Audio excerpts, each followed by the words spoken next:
For the option enum, the option enum is a way to handle the possibility of absence of a value. The possibility of absence of a value. If a value is not presented in a variable, like null, like none, like something like that.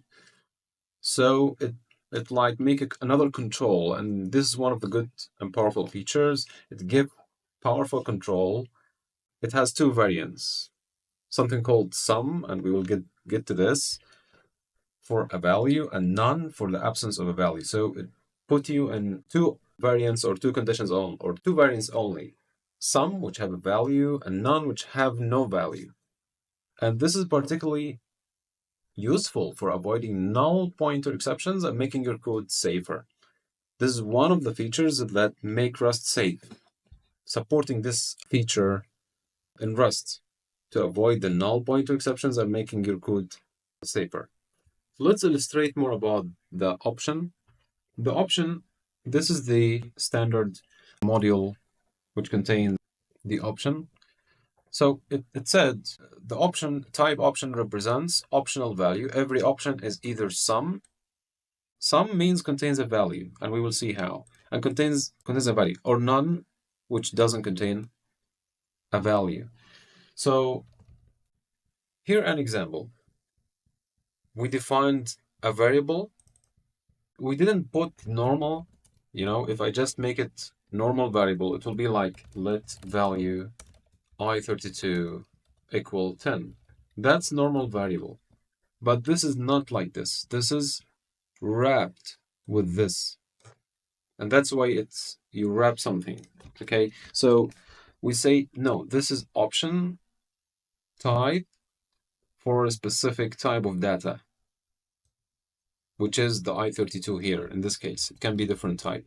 Okay, so, and we assign a value for that. That means the value contains a value. This value included inside sum. Sum means there's a value. You have to put it in between the brackets. But if it's have no value, it will come like null. Sorry, none. Null, this is we cover it. None. Okay, so now the value have none, which means have no value. So that means if this program running, the value here will come to none. And that's the way match statement working. Match statement in this case will just work with two arms only, because this option have two possibilities. Sum, which contains a value, and none, which contains nothing. Okay, so here match, and we put the value. If the value here contains some value, do what you want. It's just a print. You can do a lot of stuff. If it's none, just avoid and print this statement or do other stuff. So let's running this. Okay, let's see what's happening. No value because it's none. So if we'll make it sum, for example, and we will say 100, it doesn't matter the number. In this match arm, it doesn't have what the value included, what the value inside. Okay, we can make match in another match. We can say, for example, this is age, and this age will be matched. Okay, so we will say no age in case no age, and we say got an age, and we'll say this. Okay, there is something wrong, so let's fix it. So it's age because that's the name. Okay, so got an age 100. We can take this match statement for the age, for example. We will take this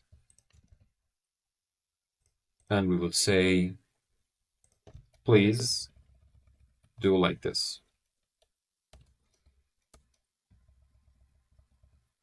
Two brackets. We will remove this.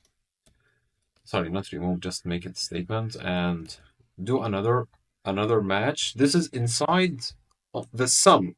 You get my point? Inside the sum, not the none. So if the age between that and that does print this, And also you can put here another statement and some details and like that stuff. So let's save and see the results. Got an age 100, you are an old. So when the age coming here, you have two ways. Some, I have a value, it doesn't have. Yes, I have value. Could go the row. What the value? It's 100. Go here. 100. Just go this way. So a lot of flows can be controlled through the match statements and using the other features like option type, sorry, or the enum data type, like we mentioned before. And that's the way. That's the way we can controlling the flow and using this powerful feature of Rust, the match statements.